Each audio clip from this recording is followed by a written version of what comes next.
versi Pak Pun tak koi deh. Benar. Ya.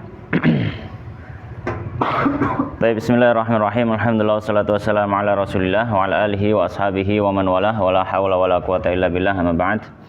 Allahumma subhanaka la ilma lana illa ma 'allamtana innaka antal alimul hakim wa tub 'alaina innaka antat tawwabur rahim. Allahumma faqihna fid din wa 'allimna ta'wil warzuqna al-ikhlas fil ilmi wal 'amal. Rabbi shrah li sadri wa yassir li amri wa hlul 'uqdatam min lisani yafqahu qawli. Allahumma amin. Baik, kita melanjutkan ngaji kitab Al-Yaqutun Nafis ala madhabil Imam Ibn Idris yang ditulis oleh Syekh Al-Faqih Ahmad bin Umar Asy-Syatiri yang wafat tahun 1360 Hijriah. Pas dino apa ya? Aku salah nyebut ya. 1360 wafatnya. Lahirnya 1312. 1312 lahirnya, 1360 wafatnya. Baik, rahimahullah rahmatan wasi'ah, dan kita masih bahas tentang masalah salat ya. Baik, mari kita lanjutkan pembahasan salat ini. Dan sekarang kita memasuki ab'adus shalah. Ya, kita memasuki pembahasan sunnah-sunnah ab'ad. Baik. Kita baca dulu. Bismillahirrahmanirrahim. Qala al-musannifu rahimallahu ta'ala wa nafa'ana bil ilmi fid dunya wal akhirah wa dakhalahu fasya jannatihi wa taghammadahu bi rahmatihi Allahumma amin. Ab'adus sholati pira-pira sunah-sunah ab'adis salat. Ya. Coba tak waca bahasa Jawa ya. Cek tahu bahasa Jawa ya. Selamat. Qala ab'adus sholati utawi pira-pira ab'ad sunah ab'ad salat iku isruna 20. Al kunutu rupane kunut. Iki syarah soalnya tak tahu. Nah. Al kunutu rupane kunut wa qiyamuhu lan ngadeke kunut wa sholatu lan utawi lan salat sholawat ala nabi ngatasé kanjeng Nabi sallallahu alaihi wasallam fi ing dalam kunut wa qiyamuhu lan ngadeg agawe salat sholawat wa salamu lan ucap salam uluk salam ala nabi ngatasé kanjeng Nabi sallallahu alaihi wasallam fi ing dalam kunut wa qiyamuhu lan ngadeg agawe salam wa sholatu lan sholawat alal ali ing ngatasé keluargane kanjeng Nabi fi ing dalam kunut wa qiyamuhu lan ngadeg agawe sholawat ing ngatasé al wa salamu lan nguluk salam alaihim ing ngatasé al ya alaihim him maksudnya keluarga Nabi ya. Wa salamu lan nguluk salam alaihim ing ngatasé keluargane Nabi fi ing dalem kunut wa qiyamuhu lan ngadeg gawe salam wa sholatu lan sholawat ala sahbi ing ngatasé para sahabat fi ing dalem kunut wa qiyamuhu lan ngadeg agawe sholawat wassalamu lan nguluk salam alaihi mengatasi para sahabat fihi ing dalam kunut wa qiyamuhu lan ngadeg agawe salam wa tasyahudul awwalunan tasyahud awal wa qu'uduhu lan lungguh tasyahud awal wassalatu lan sholawat ala nabi ngatasi Nabi sallallahu alaihi wasallam fi ing dalam tasyahud awal wa qu'uduha lan ngadeg agawe sholawat wassalatu wa qu'uduha lan lungguh gawe sholawat wassalatu lan sholawat alal al ing atase keluargane Nabi fi tasyahudil akhir ing dalam tasyahud akhir wa qu'uduhu lan lungguhe sholawat. Baik. Maka di sini beliau membahas tentang ab'adus shalah ya. Perlu kita ketahui bahwasanya di dalam salat amaliyah salat atau ucapan salat terbagi menjadi dua. Ya, terbagi menjadi dua. Ada yang dihukumi wajib, ada yang dihukumi sunnah. Ini kita bahas dari sisi mazhab Syafi'i. Soalnya kalau kita nanti bahas dari sisi mazhab yang lain, ada yang menghukumi ada fardu, ada wajib, ada sunnah. Ini tetap beda. Kayak misalkan anggone Hambali, ana fardu, ana wajib, ana sunnah. Kalau di mazhab Syafi'i enggak, hanya ada wajib, hanya ada wajib dan sunnah. Cuma nanti sunnah dibagi dua. Nah, apa bedanya? Bedanya adalah yang pertama, kalau amaliyah wajib itu kalau ditinggalkan dampaknya sholatnya menjadi tidak sah. Dampaknya sholatnya menjadi tidak sah. Sedangkan sunnah ini kalau ditinggalkan sholat tetap sah, nggak pengaruh kepada sholat. Itu perbedaan yang pertama. Perbedaan yang kedua, kalau wajib, ya, ketika dia tinggalkan secara sengaja di dalam sholatnya, padahal selain berdampak bahwasanya sholatnya adalah tidak sah, dia juga berdosa. Kenapa? Karena diet berarti mempermainkan ibadah itu. Tapi kalau sunnah ketika dia tidak kerjakan maka tidak sampai derajat dosa karena karena sunnah lawannya makruh kan gitu secara fikih. Itu perbedaan kedua. Perbedaan ketiga, kalau wajib ini ketika ditinggalkan nggak bisa diganti dengan sujud sahwi. Ya, nggak bisa diganti dengan sujud. Adapun sunnah dilihat nanti bisa diganti dengan sujud sahwi. Ya, tergantung sunnahnya apa. Ya, tergantung sunnahnya apa.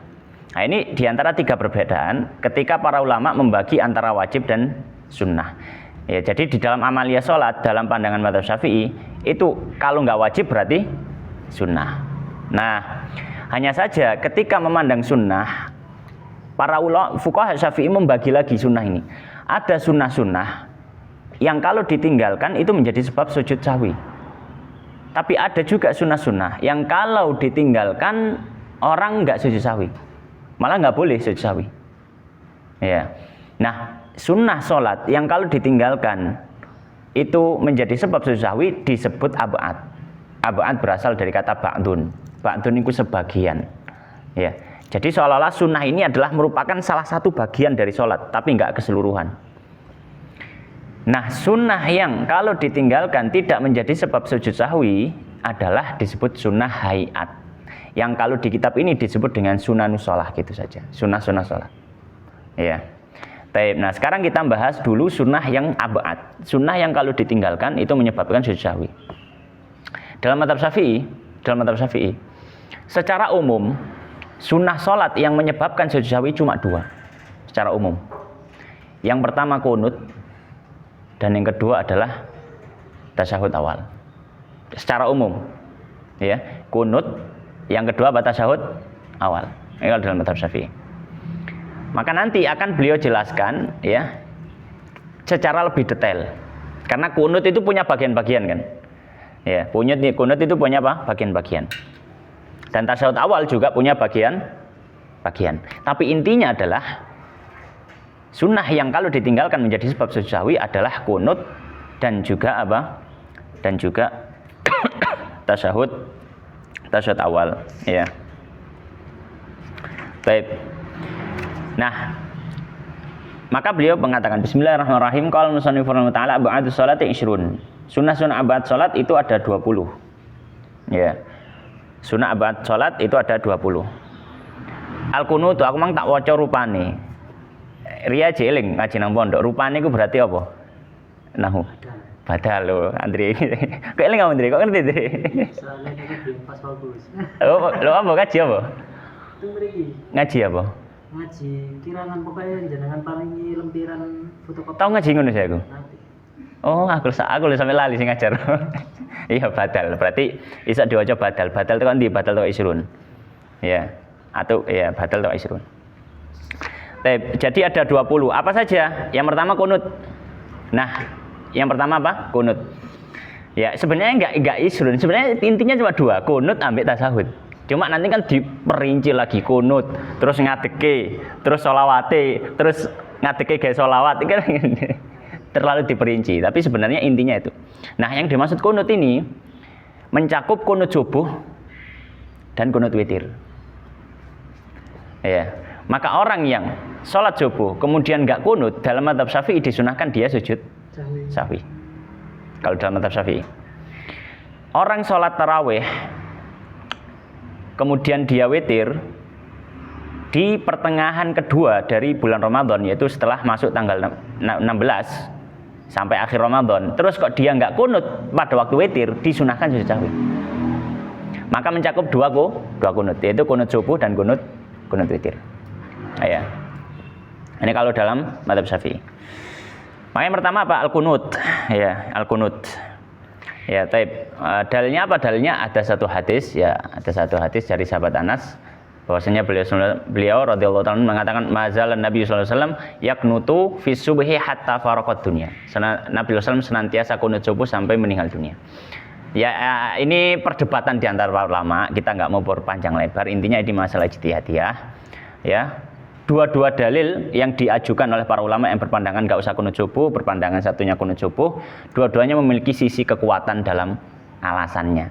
Ya, tapi intinya kalau saya pribadi saya lebih mengembalikan pada kondisi tempat dan juga masyarakat sekitar. Ya, kalau misalkan yang biasanya nggak kunut subuh, ya nggak usah ngide-ngide kunut subuh.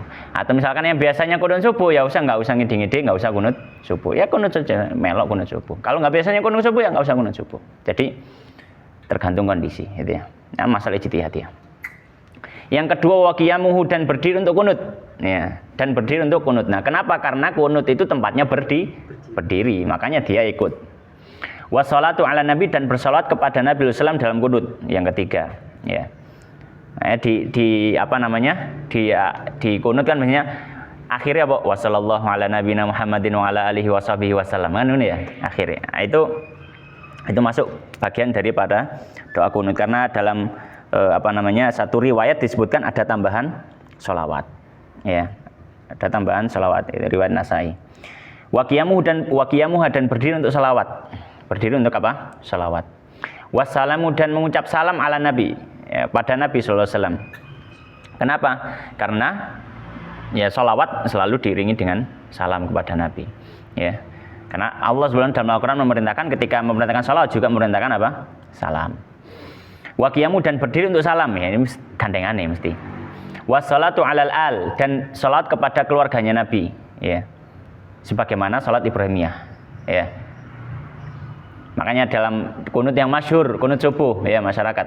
Wassallallahu ala nabiyyina Muhammadin wa ala alihi wa sahbihi. Ya. Salawat dari Allah semoga tercurah kepada Nabi dan atas keluarganya dan atas sahabatnya.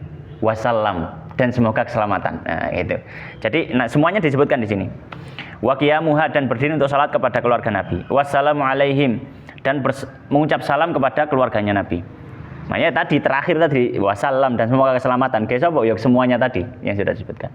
Waqiyamu dan berdiri untuk mengucap salam kepada Nabi. Wassalatu ala sahbi fihi dan salat kepada sahabat Nabi. Wasahbihi kan itu ya. Wasahbihi wasallam kan itu. Waqiyamuha dan berdiri untuk salawat. Wassalamu alaihim fihi dan mengucap salam kepada keluarga Nabi sallallahu. Intinya adalah cukup dengan mengucapkan yang biasanya diucapkan orang-orang. Wassallallahu ala nabiyina Muhammadin wa ala alihi washabihi wasallam. Itu sudah nyakup semuanya. Ya, itu sudah mencakup semuanya. Tapi mungkin ada sedikit tambahan ya tentang permasalahan kunut subuh ini. Tapi sebagaimana kita tahu kunut subuh ini ya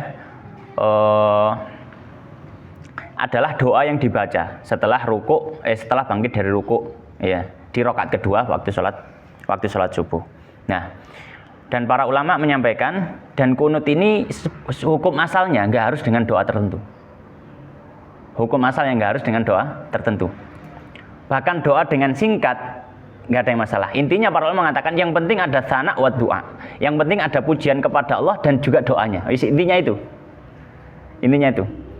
Maka apakah kunut subuh harus membaca Allahumma hdina fiman hadait wa afina fiman afait wa tawallaina fiman tawallait wa barik lana fima atait wa qina bi rahmatika syarra ma qadait dan seterusnya?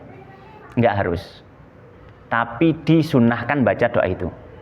Tidak harus tapi apa disunahkan. Kenapa disunahkan? Karena ada riwayat tentang doa ini dibaca untuk kunut witir. Ya, maka dikiaskan ke kunut subuh karena dua-duanya sama-sama kunut. Ya, tapi secara asal boleh membaca misalkan Allahumma ya ghafur ighfirli. Ya Allah atau ighfir lana. Ya Allah engkau yang maha pengampun, ampuni kami. Apakah itu sudah cukup? Kenapa? Karena di situ ada pujian kepada Allah dan ada permintaan pada Allah. Ini cukup. Jadi para ulama tidak mengharuskan harus ada doa ini, enggak. Ya, tidak harus. Tapi kalau yang afdal adalah membaca doa yang riwayat Hasan tadi. Doa dari sahabat Hasan bin Ali. Ya Allahumma hdina fiman hadait. Kemudian yang kedua tentang masalah sebagian dari kaum muslimin di masyarakat kita itu ketika membaca kunut seolah-olah dipenggal di tengah, meneng. Nah, kenapa meneng? Kita sampaikan di sini. Banyak itu kan dari awal kan Allahumma hdina fiman hadait wa afina fiman afait wa tawallana fiman tawallait wa barik lana fima atait wa qina bi rahmatika syarra ma qadait. Terus menem. Sebenarnya kan ada selanjutnya. Fa innaka taqdi wa la yuqda 'alaik fa innahu la yadhillu man walait wa la 'izzu man adait tabarakta rabbana wa ta'alait wa lakal hamdu 'ala ma qadait. Terus baru Bersuara lagi. Wassallallahu ala nabiyina Muhammadin wa ala alihi washabihi wasallam. Biasanya para imam itu ketika membaca kunut hanya sampai tertentu. Allahumma inna wa afina bi rahmatika syarra ma Allahumma inna fi man hadait wa afina fi man afait wa tawallana fi man tawallait wa barik lana fi ma hadait wa qina bi rahmatika syarra ma qadait. Sampai situ diam. Terus wasallallahu kita sampaikan. Sebagian fuqaha dalam mazhab Syafi'i menyampaikan bahwasanya yang diaminkan oleh jamaah itu doa. Yang diaminkan oleh jamaah itu apa? Doa. Adapun kalau pujian kepada Allah itu tidak diaminkan. Karena dia sedang memuji dan memuji bukan doa. Ya, dibangun dari pemikiran ini dulu, dibangun dari sini. Maka disunahkan mengaminkan ketika yang dibaca adalah doa. Kan nggak mungkin ketika ada orang misalkan kalau kita bahasa Indonesia kan, ya misalkan fa innaka taqdi wa la yuqdu alaik. Ya Allah, engkau yang memutuskan segala perkara dan engkau tidak diputuskan. Kan nggak mungkin diaminkan. Ngamini apa? Kan gak jaluk apa-apa kan? Amin kan kabulkan lalu. Maksudnya apa kabulkanlah? Kan nggak cocok gitu ya. Secara bahasa nggak cocok. Nah, oleh karenanya sebagian fuqaha juga menyampaikan, maka di sini sebagian fuqaha menyampaikan tidak ada masalah kalau imam mensirkan, melirihkan bacaannya. Dengan tujuan apa? Dengan tujuan yang pertama supaya nggak diaminkan jamaah. Karena kan nggak ngerti apa namanya orang Indonesia, nggak ngerti bahasa Jawa jamaah. Kabeh diamini kita awal sampai akhir. Iya, masih orang ngomong ngobrol gitu ya, hiwar dialog bahasa Arab diamini. Gak ngerti mana nih. Makanya maksud dari itu adalah supaya tidak diimankan jamaah. Itu yang pertama. Yang kedua, bukan berarti setelah itu imamnya itu diem, bukan, nggak diem. Imam itu nggak diem. Kita sampaikan. Dan jamaah juga harus nggak diem. Jamaah juga tetap baca sendiri. Ya. Jadi enggak amin amin amin terus imam meneng melok meneng. Ya enggak meneng tapi baca sendiri. Nah, ini yang enggak difahami oleh jamaah mazhab Syafi'i. Nah, ini mungkin jamaah mazhab Syafi'i perlu tahu ini. Jadi ketika imamnya diem, bukan diem sebenarnya, baca dengan lirih, jamaah baca sendiri. Fa innaka taqdi wa la yaqdu alaik fa inna la yadhlimu man walaitu alai zaman ada taqrabbana wa ta'ala. Jadi baca sendiri, imamnya juga baca sendiri itu, bukan diem. Kadang imam-imam juga nggak menjelaskan gitu ya, perlu dijelaskan. Nah kemudian habis itu baca sholawat itu kan doa juga. Maka di situ ngamin lagi, wassallallahu, makanya dikeraskan wassallallahu supaya bisa diamini, amin, amin. Ya, taib. Nah jadi itu alasannya, alasannya dibangun dengan pondasi bahwasanya yang diaminkan itu doa bukan pujian. Ya, taib. Selesai masalah kunut. Yang kedua, sunnah banget adalah tasyahud awal. Ya. Tasyahud awal. Ya, taib. Maka beliau mengatakan qala wa tasyahudul awwalu, dan tasyahud awal. Ya. Tasyahud awal ini masuk sunnah banget. Maka kalau ditinggalkan disunahkan sujud sawi. Wa qu'udu, dan duduk tasyahud awal. Wassalatu ala nabi fihi, dan salawat kepada Nabi SAW di dalamnya. Maka kita sampaikan termasuk sunnah abad adalah membaca salawat kepada Nabi pada saat tasyahud awal. Jadi tasyahud awal itu enggak cukup cuma sampai wa asyhadu anna Muhammadar Rasulullah wis, enggak. Tapi tambahi salawat kepada Nabi. Allahumma sholli ala Muhammad. Ya. Dan para ulama, para fuqaha Syafi'i yang menyampaikan untuk tasyahud awal, sholawat yang dibaca tidak perlu sholawat Ibrahimiyah juga. Karena ada satu hadis, ya, saya tak tulis ya, pernah saya menulis artikel tentang ini, tentang bahwasanya ketika tasyahud awal itu disunahkan mempercepat. Maka kalau kita membaca sama dengan tasyahud akhir, maka ya sama tasyahud awal sama kalau kita membaca kalau kita membaca salat Ibrahimiyah maka podo kok tasyahud akhir. Padahal disebutkan dalam satu riwayat ada seorang sahabat menyampaikan bahwa Nabi ketika duduk tasyahud awal beliau itu lekas-lekas berdiri. Beliau enggak lama seperti tasyahud akhir. Maka para fuqaha menyampaikan ketika tasyahud awal sholawat iya disunahkan sholawat, tapi jangan sholat Ibrahimiyah. Terus gimana Ustaz? Cukup baca sholawat kepada Nabi, Allahumma sholli ala Muhammad. Ya, Allahumma sholli ala Muhammad. Ya, dan ini masuk sunnah ab'ad.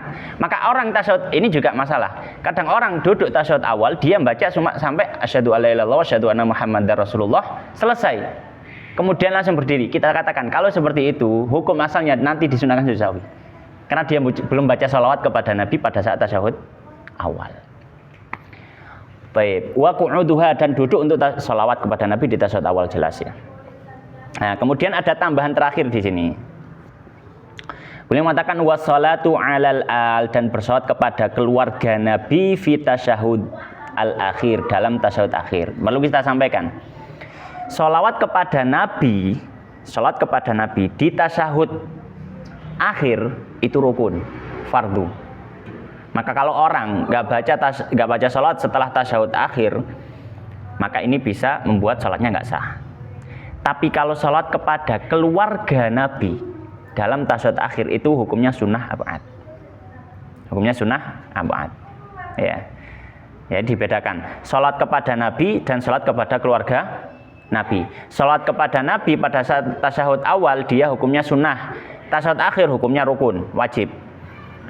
Membaca salat kepada keluarga Nabi pada tasyahud awal tidak disunahkan. Pada waktu tasyahud akhir disunahkan, sunnah ab'ad. Wa qu'udu, dan duduk untuk membaca salawat kepada keluarga Nabi pada saat tasyahud akhir. Baik. Nah, itu adalah sunnah ab'ad ya. Kemudian kita baca juga sekalian baca yang berikutnya, yaitu tentang sunnah salat. Bismillahirrahmanirrahim. Qala al-musannifu rahimallahu taala wa nafa'ana bil ilmi fid dunya wal akhirah.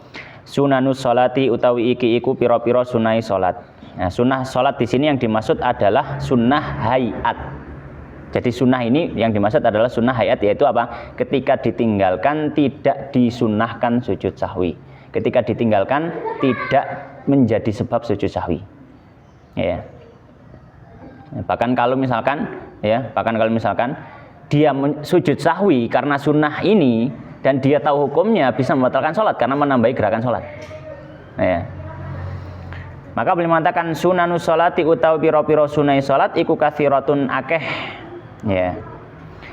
Minha setengah saking ya sunai sholat raf'ul yadani utawi ngangkat tangan keloro ni inda takbiratul ihram ing dalem nalikane takbiratul ihram. Maka di sini beliau menyampaikan sunah-sunah sholat banyak. Minha diantaranya apa? Yang pertama sunnah salat, sunnah hayat ya. Raf'ul yadain, mengangkat kedua tangan ketika apa? Inda takbiratul ihram, ketika takbiratul ihram. Maka ini masuk sunnah hayat. Ya. Nah, tata cara ngangkat tangannya enggak disebutkannya. Oh enggak. Ya, tata cara ngangkat tangannya gimana? Tata cara ngangkat tangannya para fuqaha menyampaikan yaitu telapak tangan menghadap ke arah kiblat. Ya, dengan dibuka dan berada posisinya antara bahu dengan telinga. Ya. Jadi ngadepnya ke arah kiblat, bukan ngadep ke mukanya. Ada sebagian orang nggak paham, dihadapkan ke muka. Jadi seperti ini, nggak seperti ini. Tapi dihadapkan ke arah kiblat. Dan itu posisinya antara pundak dengan telinga. Ya. Nah, ini termasuk apa? Sunnah hayat. Kemudian yang kedua wa indar ruku lan ing dalem nalikane ruku. Yang kedua adalah ngangkat tangan seperti tadi ketika mau ruku. Ini juga sunnah hayat. Kemudian yang ketiga wa indar raf'ilan nalik ing dalem nalikane ngangkat tangan minhu saking ruku. Ya wa indar raf'ilan ing dalem nalikane i'tidal. Raf'i di sini mengangkat, maksudnya adalah mengangkat dari ruku, yaitu i'tidal ya. Wa indar raf'ilan ing dalem nalikane ngangkat i'tidal minhu ar-rafi, ngangkat ya, minhu saking ruku, maksudnya adalah i'tidal. Ya, maka disunahkan juga mengangkat tangan ketika apa? I'tidal. Ini yang ketiga. Sunnah yang keempat, beliau mengatakan qala wa indal qiyamilan ing dalem nalikane ngadeg minat tasyahudil awali, saking tasyahud awal. Maksudnya ketika berdiri ke rakaat ketiga. Maka di sini beliau tidak menyebutkan dari rakaat kedua atau rakaat ke dari rakaat ke pertama atau rakaat ketiga ya, menuju rakaat kedua atau menuju rakaat keempat, maka tidak disunahkan ngangkat tangan. Yang disunahkan ngangkat tangan adalah setelah duduk tasyahud akhir terus berdiri. Ini disunahkan ngangkat Tasyahud awal. Setelah duduk tasyahud awal kemudian berdiri disunahkan ngangkat tangan lagi. Jadi ngangkat tangan dalam sholat disunahkan itu ada 4. Ketika takbiratul ihram, ketika mau rukuk, setiap rukuk, ketika setiap i'tidal, dan ketika berdiri ke rakaat ketiga. Dan ketika berdiri ke rakaat ketiga. Kemudian yang berikutnya wa du'aul istiftahi lan donga istiftah ya, bacaan doa iftitah, maka ini banyak versi ya, bisa dipilih yang manapun, tapi kalau dalam mazhab Syafi'i, Imam Syafi'i lebih memilih doa inni wajjahtu. Imam Syafi'i lebih memilih doa apa? Inni wajjahtu. Tapi hukum asalnya boleh membaca doa istiftah apapun yang ada riwayatnya dari Nabi Shallallahu alaihi wasallam. Baik. Kemudian wa ta'awudzulan donga ta'awud ya. Membaca doa ta'awud ya, a'udzubillahi minasyaitonirrajim. Maka ini masuk sunnah. Nah, ta'awud ini dibaca kapan? Ta'awud dibaca sebelum baca basmalah. Ta'awud dibaca sebelum baca apa? Basmalah. Nah, dan ta'awud ini disunahkan di setiap rakaat. Ta'awud ini disunahkan di setiap rakaat. Maka misalkan rakaat pertama, dia ini wajhatu wajhiya lilladzii fatara samawati wal ardha dan seterusnya ya. Sampai dia selesai doa istiftah, terus apa membaca a'udzubillahi minasyaitonirrajim, kemudian membaca Al-Fatihah, bismillahirrahmanirrahim. Rakaat pertama. Ya, kemudian bangkit ke rakaat kedua. Rakaat kedua ketika dia membaca Al-Fatihah disunahkan untuk ta'awudz lagi. A'udzubillahi minasyaitonirrajim. Kemudian baca Al-Fatihah. Kemudian wa ta'minu lan ngucap amin. Ya, takmin itu mengucap amin. Ya, maka disunahkan termasuk sunnah hayat. Apa mengucap amin? Baik dia sholat sendiri, atau dia jadi imam, atau dia jadi makmum. Maka disunahkan mengucap amin setelah membaca surat Al-Fatihah. Ya. Dikeraskan apa mboten? Tergantung sholate. Ya, tergantung mocone maksudnya. Karena kan termasuk sunnah nanti al-jahru fi maudhihi wal sirru fil maudhihi. Kalau sholat yang dikeraskan bacaan ya dibaca keras aminnya. Kalau sholat yang mengelirihkan bacaan ya dilirihkan aminnya. Ojo mono sholat zuhur meneng amin. Gak cocok kan ini bacaannya lirih kok banterno amin ya gitu, salah. Baik, wa ta'minulan ngucap amin. Kemudian wa qira'atus suratilan maca surat fi maudhi'iha ing dalam panggonane surat. Maksudnya adalah setelah membaca surat Al-Fatihah.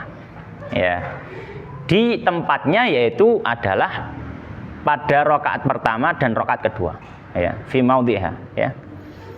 Di rakaat pertama dan rakaat kedua. Karena rakaat ketiga, rakaat keempat tidak dianjurkan membaca surat selain Al-Fatihah. Maka di sini wa qira'atus surati fi maudhi'iha ya, membaca surat di tempatnya adalah setelah membaca Al-Fatihah di rakaat pertama dan rakaat kedua. Ya. Baik.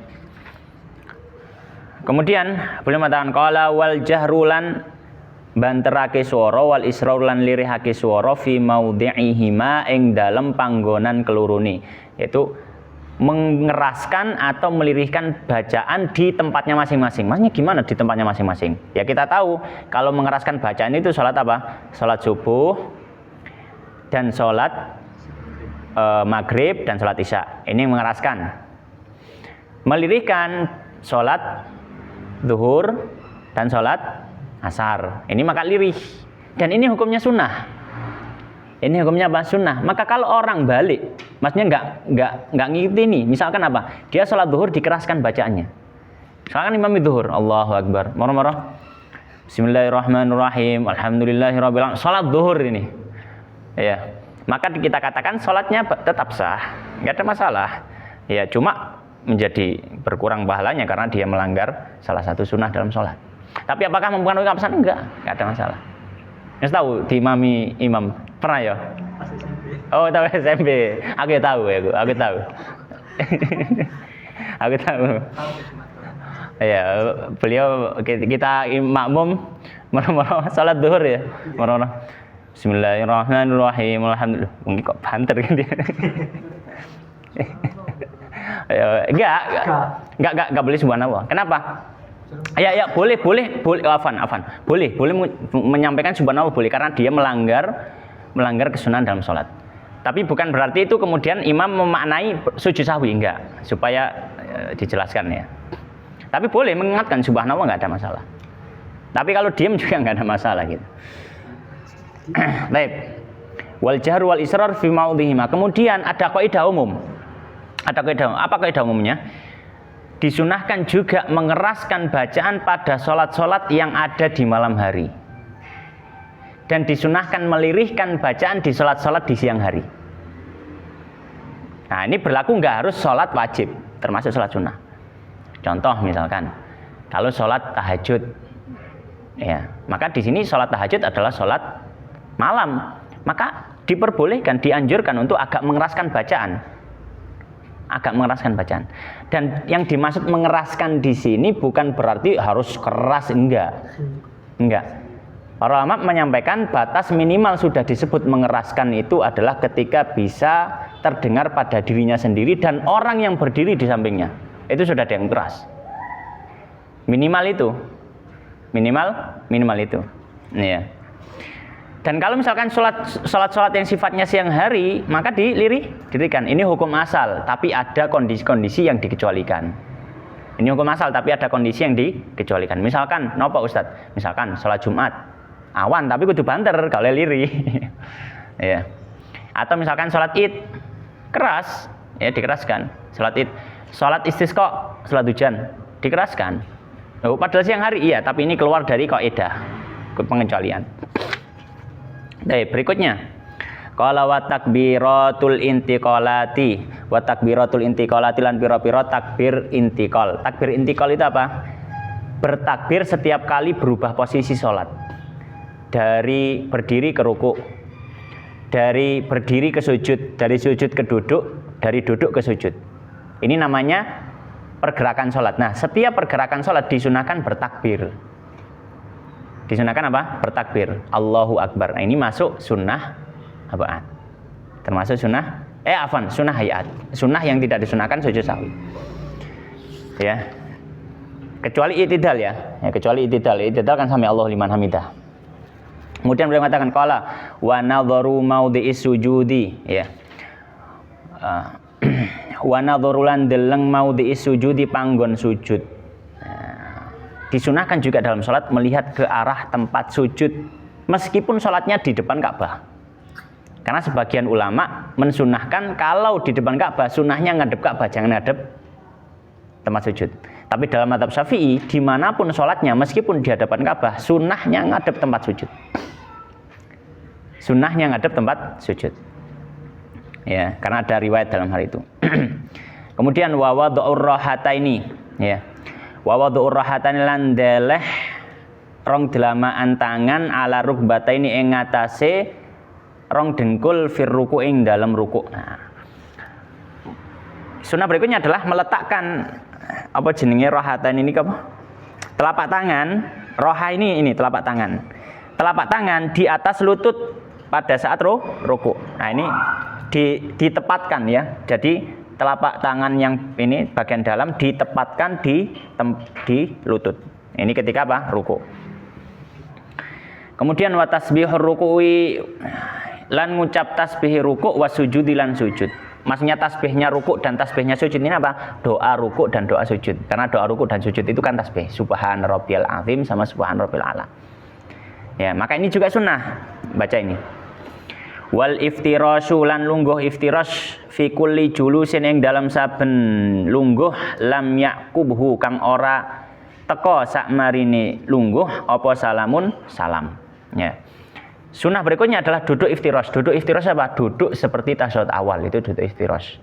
Duduk di atas kaki kiri, itu namanya duduk iftiras. Nah, dalam mazhab Syafi'i semua duduk dalam sholat hukum asalnya sunnahnya iftiras. Semua duduk dalam sholat hukum asalnya duduk apa? Iftiras. Kecuali duduk yang setelahnya salam. Ini kaidah ya. Semua duduk yang setelahnya bukan salam disunahkan iftiras. Dan semua duduk yang setelahnya salam disunahkan tawarruk. Tawarruk ini sing kaya tasyahud akhir. Maka kita tahu misalkan dalam beberapa kondisi, misalkan kita masbuk. Setelah imam salam, kita salam enggak? Ya, ketika imam imam salam, kalau kita masbuk misalkan ketinggalan 1 rakaat, apa yang kita lakukan? Apakah kita ikut salam atau kita berdiri? Berdiri. Maka di sini disunahkan bagi kita duduknya apa? Iftirash apa tawarruk? Iftirash. Kenapa? Karena kita setelah itu enggak salam. Ya, contoh yang lain misalkan kita lupa dalam sholat kita enggak tasyahud awal, maka disunahkan sujud sahwi. Ketika setelah tasyahud akhir, habis itu kita salam atau sujud lagi? Sujud lagi, mau sujud sahwi kan? Maka ketika duduk tasyahud akhir, membaca tasyahud akhir, duduknya bukan tawarruk tapi iftirash, karena setelah itu kita enggak salam, kita mau sujud. Baru setelah sujud sahwi terakhir, duduk baru dia tawarruk, kemudian salam. Dan begitu dalam semua kasus yang ada. Mau sholatnya 1 rakaat, 2 rakaat, 3 rakaat, 4 rakaat dan seterusnya. Pokoknya sebelumnya itu bukan, setelahnya bukan salam, maka duduknya iftirash. Ini disunahkan. Kemudian wa tawarrukulan lungguh tawarruk fima ing dalam ma perkara ya julus ya. Ing dalam panggon lungguh ya. Yaqubuhu kang teko sawusi lungguh apa salamun salam. Dan disunahkan tawarruk di setiap duduk yang setelahnya adalah salam. Nah, ini kaidah. Disunahkan iftirash di semua duduk yang tidak datang setelahnya salam, dan disunahkan tawarruk di semua duduk yang setelahnya adalah salam. Ini kaidah. Kemudian qala wa taslimatu tsaniyatu lan muluk salam kang kapindho. Kemudian termasuk sunnah hayat adalah mengucap salam kedua. Nah, terus salam pertama napa Ustaz hukumnya? Salam pertama itu rukun salat, fardu salat. Assalamualaikum warahmatullahi, yang pertama itu loh. Itu rukun salat. Nah, baru yang salam kedua, assalamualaikum, itu masuk sunnah salat. Maka kalau orang nggak baca salam kedua, salatnya sah. Orang sebelum salam kedua, setelah salam pertama terus ngentut, salatnya sah. Kenapa? Karena sudah selesai rukun. Entek kabeh kan, ono rukun mana setelah salam? Enggak ada. Enggak ada. Sudah selesai salat. Iya. Nah, kemudian beliau mengatakan qala waltifatulan noleh fi taslimatain ing dalam rong salam yaminan ya. Yaminan ing dalam arah tengen ya dhorof ya. Yaminan ing dalam arah tengen fil ula ing dalam salam kang kaping pisan wasyimalan ing dalem arah kiri arah kiwa fitas fisaniyati ing dalem kang kaping pindho ya. Salam kang kaping pindho. Ya, maka termasuk sunnah salat adalah noleh ketika salam. Nolehnya itu. Mau noleh pertama, noleh kedua itu sunnah. Maka kalau misalkan orang cuma assalamualaikum warahmatullahi, apakah batal salatnya? Sah. Kita nggak bicara tentang boleh atau tidak ya. Kita katakan ya lebih utama nggak seperti itu gitu ya. Tapi kalau misalnya terjadi, karena termasuk faedah para fuqaha, saya sering sampaikan, faedahnya para fuqaha bagi-bagi hukum seperti ini supaya kita bisa jawab ketika ada kasus terjadi. Itu sering terjadi. Nah, kadang orang yang nggak belajar fikih semacam ini akan bingung. Wis didadekno ustaz, dia nggak pernah belajar fikih secara bagus. Belajarnya mungkin cuma dari hadis saja, sehingga dia nggak tahu mana yang rukun, mana yang nggak rukun. Dianggap kabeh rukun. Akhirnya apakah salat saya nggak sah? Oh, nggak sah salatmu soalnya nggak ngelakoni kayak Nabi. Ya, enggak, ada pembagian gitu, penjelasan. Mungkin sampai sini. Insya Allah pembahasan berikutnya adalah hal-hal yang dimakruhkan di dalam sholat dan sujud sahwi, kalau ya sujud sahwi insya Allah. Wallahu ta'ala alam wa sallallahu wa sallim wa barik ala nabiyina Muhammadin wa ala alihi washabihi ajmain. Subhanakallahumma bihamdika asyhadu an la ilaha illa anta astaghfiruka wa atubu ilaik wa akhiru da'wana alhamdulillahi rabbil alamin. Wallahu ta'ala alam. Tanya dulu.